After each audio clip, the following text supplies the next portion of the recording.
2023 is about to turn into 2024, but we could not let the new year arrive without looking at the remarkable performances from 2023 here on this episode of Track Talk.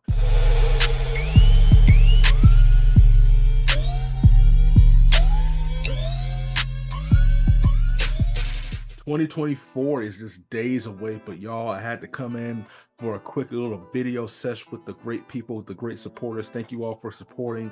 Let's keep this thing growing in 2024. But even prior to the growth, let's go over some of the top performances that we saw. My top performance, I'm just going to give you three. I may tie it up and give you four. You don't know.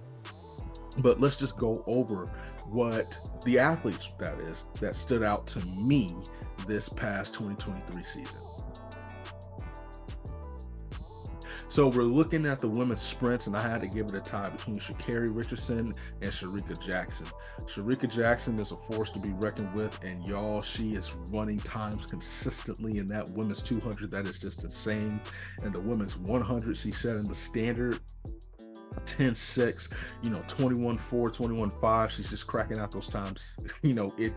I say easy, but it's not easy. We know it's not easy, but that's what makes her unique. And so to me, just the consistency that she's able to bring every time she steps on the track and how she continues to grow and get better. It's scary watching her, and listen, she is doing big things, and I just love watching her race because it seems so effortless in a sense, and that just speaks to her greatness. Sha'Carri, she says, I'm not back, I'm better, and she hit the track better than the way she left it, and it was proof of that because listen, when she faced adversity on the track, just going back to the World Championship semifinals in the women's 100, she did not fold. She came back stronger, took the outside lane, left no stone unturned, and ran an incredible time.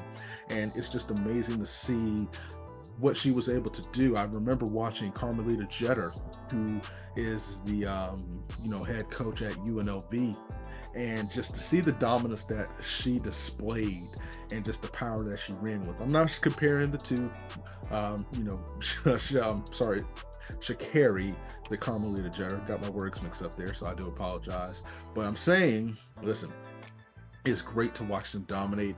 It's great for the sport, and I'm really excited to see what she can do going forward because she has all the talent in the world. Now she's made that team. Now she has that confidence, and she is coming, and she does not need anybody to let her know how good she is. She knows how good she is, and I'm excited to see what she does going forward.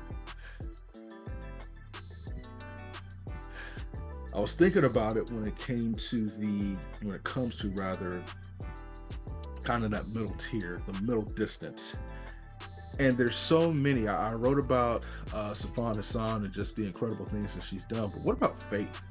Well, what about Faith? Faith, Jakob, like the things that they have been able to do has just been incredible, as well as just so many other, middle distance runners. But I want to talk about Faith because Faith feels like a walking world record machine or running world record machine. Just the dominance that she was able to display in the 5K, the 5,000 meters, as well as the 1,500 meters, just mind-boggling times. It's incredible. It's incredible to see. And so I had to give her her flowers. Faith was balling out. And then I wanted to go back to the sprints. We want to dip it back to the sprints before I give you one final athlete. Femke Bol, I do not think gets the credit that she deserves because she balls out, y'all. And it was just an entertaining season when it comes to following her, to watching her compete, doing the great things that she was able to do on the track. It was truly remarkable to see. Wanted to give her a shout out as well. No, that's not the middle distance, but hey, just had to throw that in there. Last but not least, my field event, Ryan Crouser. Ryan Crouser is a beast. Blood clots in his leg. Talked to him at pre. He was on blood thinner, so he can only have like one beer. But he is a baller, and he is consistent. Listen, Djokovic pushed him at the Diamond League Championship, and by pushing him, he beat him. Ryan Crouser had an energy, a hunger that just propelled him forward to win, and I am so excited to see the great things that he's going to do continuously. It's effortless to him. It's like Steph Curry shooting a three when it comes to his ability in the men's shot put. And so hats off to Ryan Crouser. So those are the athletes I just wanted to touch on briefly. Listen, I wrote an article on Fan Hub Track and Field, and it has a few other athletes. Noah Lyles was on that list, made mention to another athlete as well. And this was so hard to just come up, with a few names, because you could say so many. We could go down to the college ranks. I know in the previous video when we were talking about the athletes, Jaden Hibbert is somebody that I really want to, put in the field events, but I already talked about him. Jasmine Moore is someone else, who displayed greatness. We already talked about Noah Lyles and the wonderful things that he was able to do.